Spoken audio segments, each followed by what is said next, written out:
Hi, I'm Ish Ruiz, and this is Bowie. Welcome to our classroom. In this video, we will be answering the following question. Why should you live a moral life? We will be exploring the question from a classical and a religious standpoint. It's ethics, brah.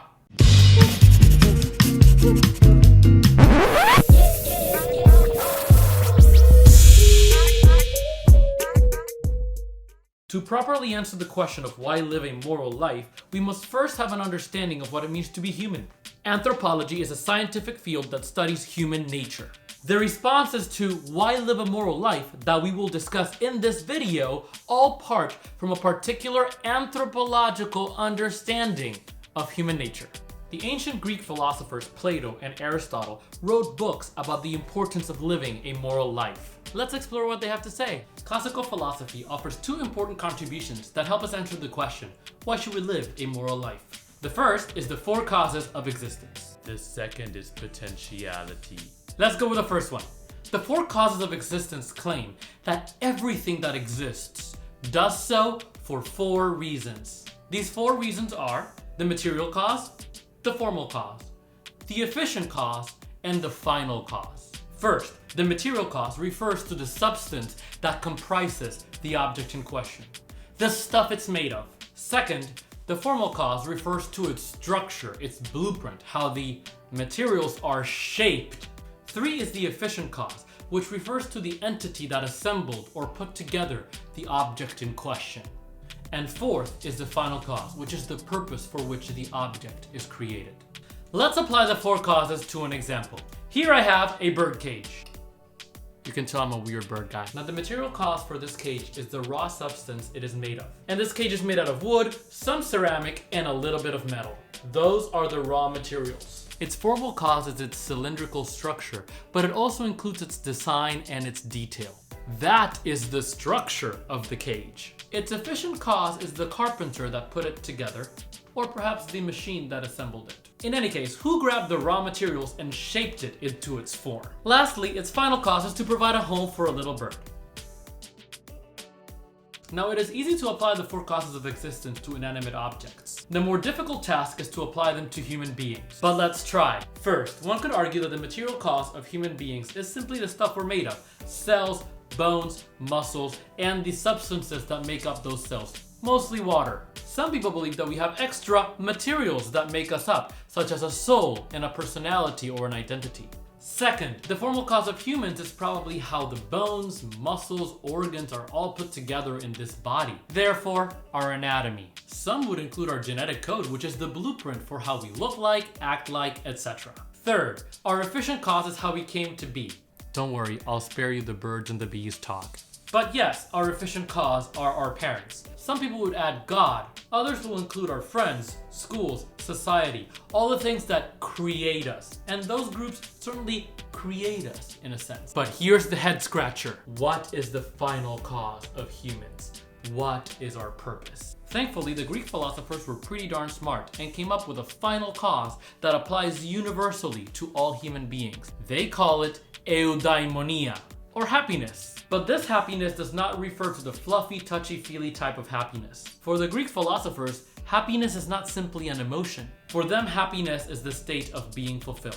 Which brings us to the second contribution that Greek philosophers make for why live a moral life: potentiality. The basic premise of the principle of potentiality says that if you can do something, you can also do it well. Think of it this way. I'm a volleyball player, but what does that mean exactly? Have I played once? Twice? A week? A lifetime? When I tell someone that I'm a volleyball player, they assume that I have played enough times to cross a certain threshold above which I can be considered a volleyball player. And that is potentiality. Potentiality assumes that human beings are born with a set of potentials, abilities of sorts, and that through practice, they can be developed. If this thermometer represents the potential that I have for playing volleyball, but I only fill it up to here, you will say, he's not a very good volleyball player. However, if I cross a certain threshold of what it means to be good, then you might think differently. And I crossed that threshold through practice. And the same applies to many facets of our life. Humans have potential for art, reasoning, cooking, relationships, humor, athleticism, flying. Just kidding, we don't try it. Singing, dancing, learning languages, exploring the world around us, building things, but also morality.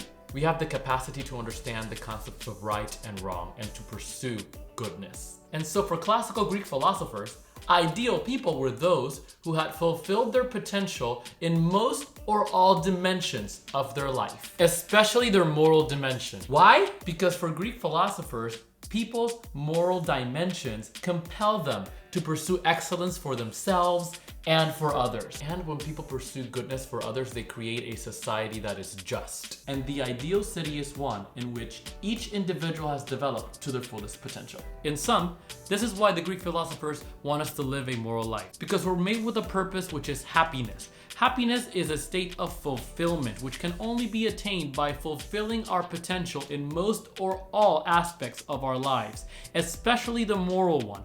And fulfilling our moral potential enables us to be good people, but to encourage others to be good people.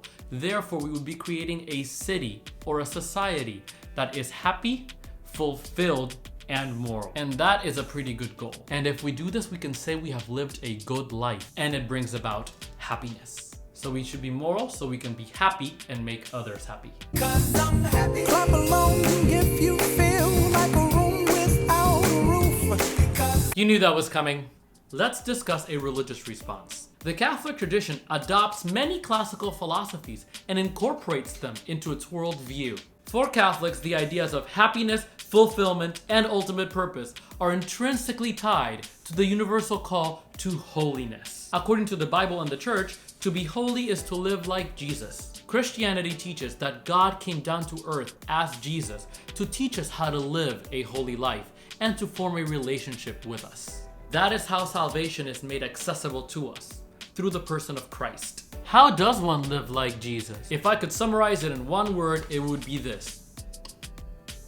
Jesus calls us to be loving towards God, others, ourselves, and the environment. And when we become loving people, we are actually building God's kingdom on earth. And we are entering into right relationships of love and goodness with each other and with God. And when we have a good relationship with God, we participate in God's salvific plan. What's that? Salvation is a Christian conception of transcendence. What's that? To transcend is to surpass human limitations. What's that? For Catholics, that means going to heaven, living eternally in the presence of God after we die. In sum, the Catholic Church would answer the question, why should you live a moral life, as follows. You should live a moral life so you can be holy like Jesus, build God's kingdom on earth, and experience God's kingdom in heaven. Now, this Catholic worldview is often imparted onto young people through mechanisms of guilt and shame. Young Catholics often hear, you better behave and be holy, otherwise God might punish you and you might not go to heaven. That's not what the Catholic worldview is really about. Being holy, even when it's difficult, is an intrinsically fulfilling task. And to use classical language, fulfillment brings about eudaimonía, happiness. Now, there are plenty of other philosophers that answer the question, why live a moral life, in different ways. Some appeal to our interconnectedness as humans, others appeal to human emotion, and others take a more pragmatic approach, saying that we need morals in order for society to function. But regardless of what perspective you choose to adopt, it is clear that living a moral life is central to what it means to be a human being. Whether you take a classical secular approach and believe that human beings have a set of potentials to be fulfilled in order to attain happiness and build a just world, or you take a more religious approach and believe that every human being is called to holiness, to have a relationship with God, to build God's kingdom so that we can ultimately reach transcendence, it is our responsibility to be good people, to contribute to society, and to live a good life. My next video will discuss how humans develop to become moral persons. If you enjoy these videos about ethics and morality, make sure to like and subscribe. Stay tuned.